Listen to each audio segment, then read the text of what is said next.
when Scott and I were dating, his mom was getting her master's degree in counseling. And oh, great! You're marrying I know. your Don't even mother-in-law's a get me counselor. started. Don't even get me that's started. Here we go. Wait, here it is. Buckle up, Buttercup.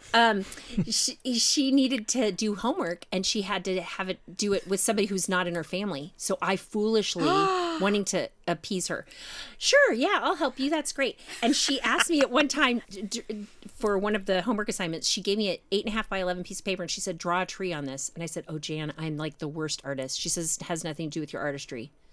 I'm like, all right, a tree. She said, yeah, a tree. So I do a tree. And for those of you who are listening, I have big hair. Hair product is absolutely a spiritual gift of mine. And big old hair. So my tree, big leaves.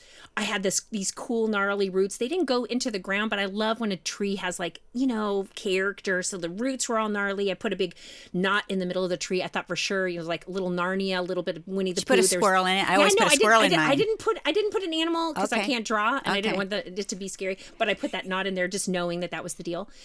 And she said, well, the class I'm taking right now tells me that this is a reflection of you. So she said, I love that your tree's in the very middle. That tells us some great balance things. I love that the foliage on your tree is very healthy. But she was like, what is the knot? What? And I said, oh, the knot is like, I love knots. I think they're so, she says, yeah, but if you're the tree, she says, it does bother me that your roots don't go underneath the ground. This is where she got into deep, whatever. But she said, what is your knot? And I said, I don't know what you're talking about. She said, what is your knot? And it was literally like, well, probably my parents' divorce.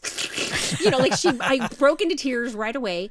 But wouldn't you know that early in our marriage, when I was doing youth ministry, guess what part of my life was the part that kids could relate to the most? It was the knot. Yeah. And when we had miscarriages, when we had so many years of infertility, 9 years that we were married, we could get pregnant. We just couldn't stay pregnant.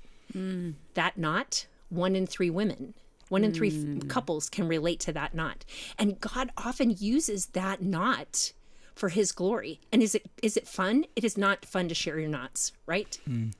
And yet that's the way, that's the Redeemer, right? He doesn't just redeem our life from the pit. He redeems our life, all that part of our life, to bring glory to himself. So that not part of me.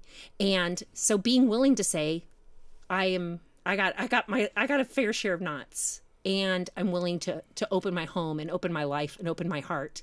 And when we did that, when we were willing to do that, which is super vulnerable,